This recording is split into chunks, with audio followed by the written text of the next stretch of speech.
Hello students, welcome back to a new mathematics program for grade 7.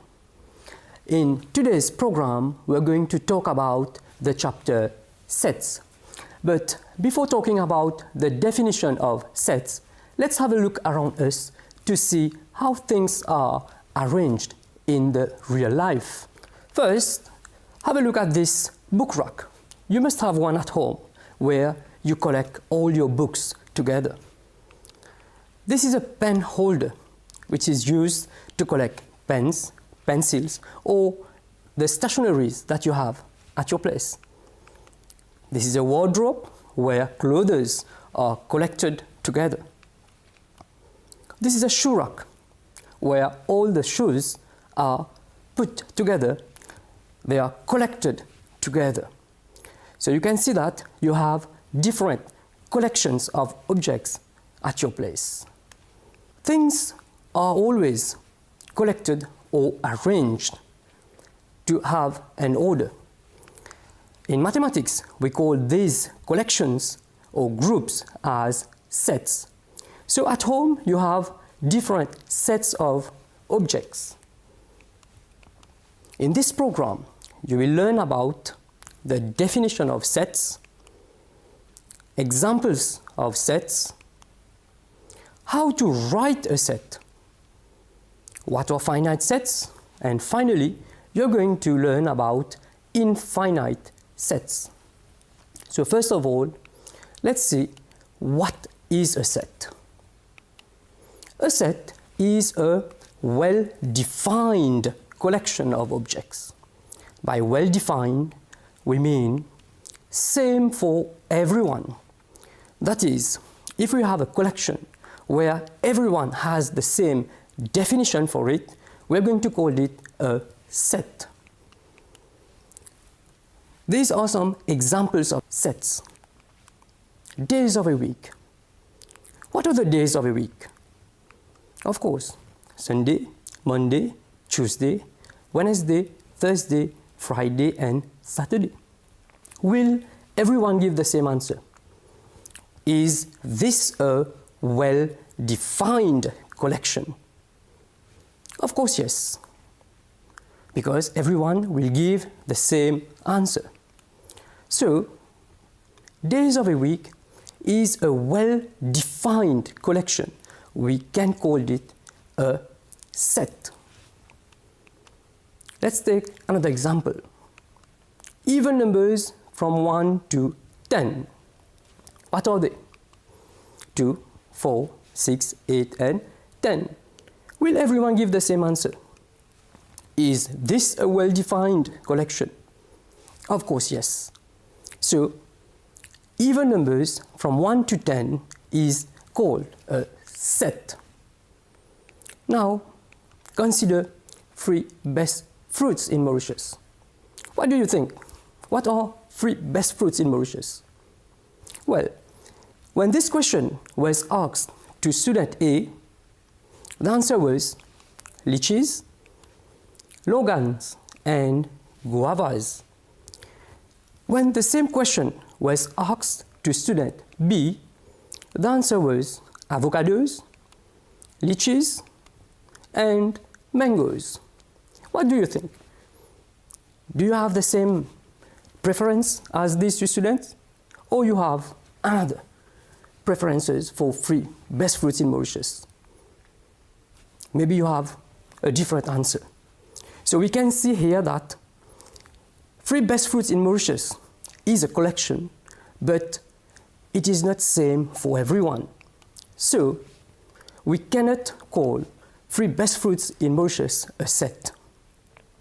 Hence, 3 best fruits in Mauritius is not a set.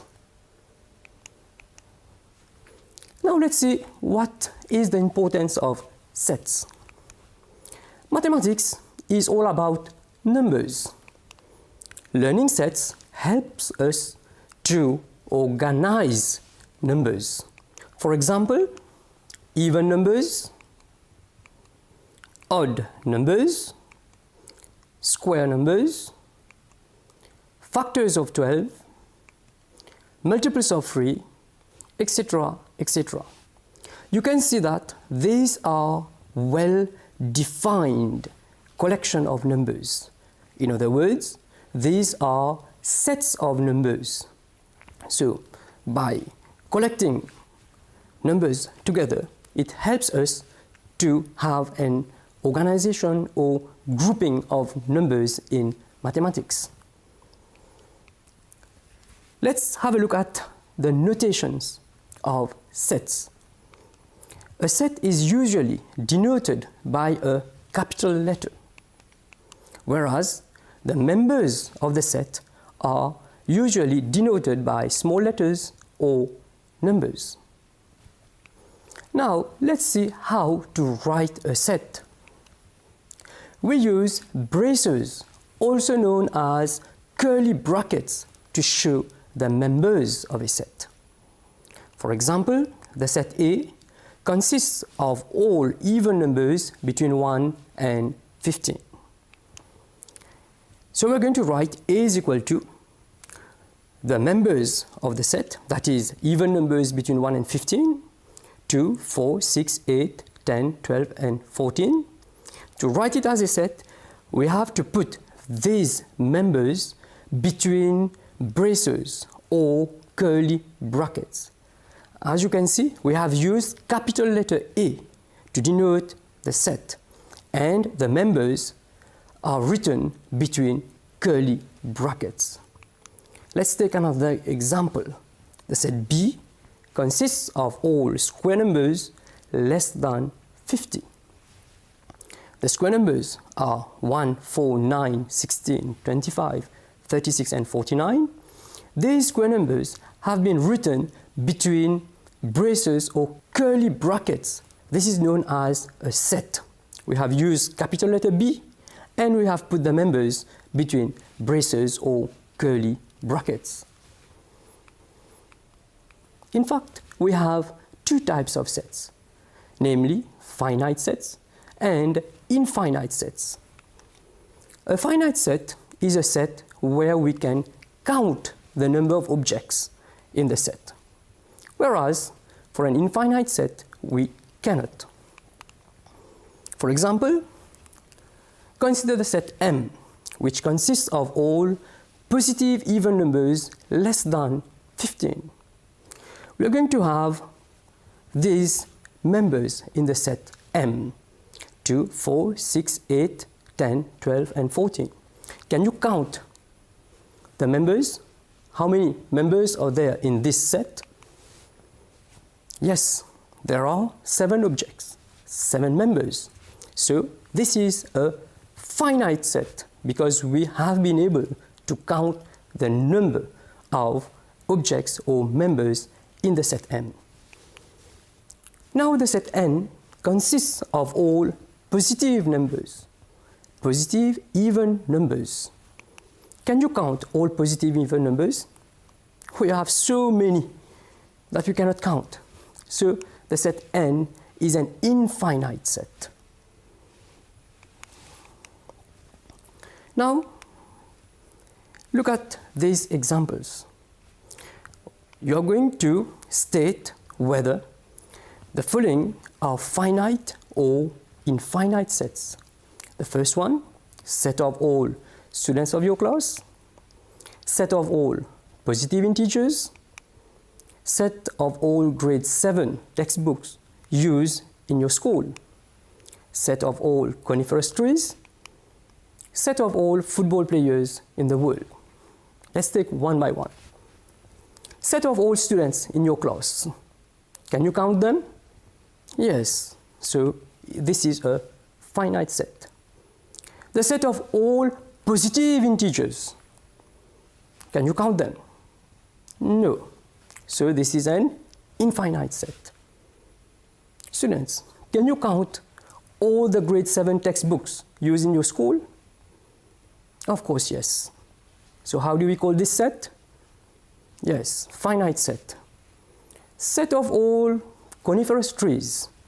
Can you go in the forest and count all coniferous trees? No. How do we call this set? Infinite. Very good. Set of all football players in the world. Are you a football player? Can you count all your friends who like football? But if you talk about football players in the world, can you count them? No, there are so many. There are millions of people playing football in the world. So this is an infinite set. As a question for practice now, think of some more finite and infinite sets.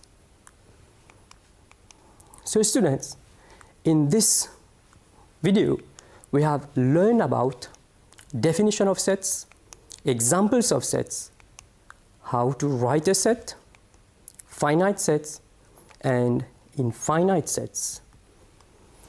If you want to have some more information about this chapter, you can log in the following websites.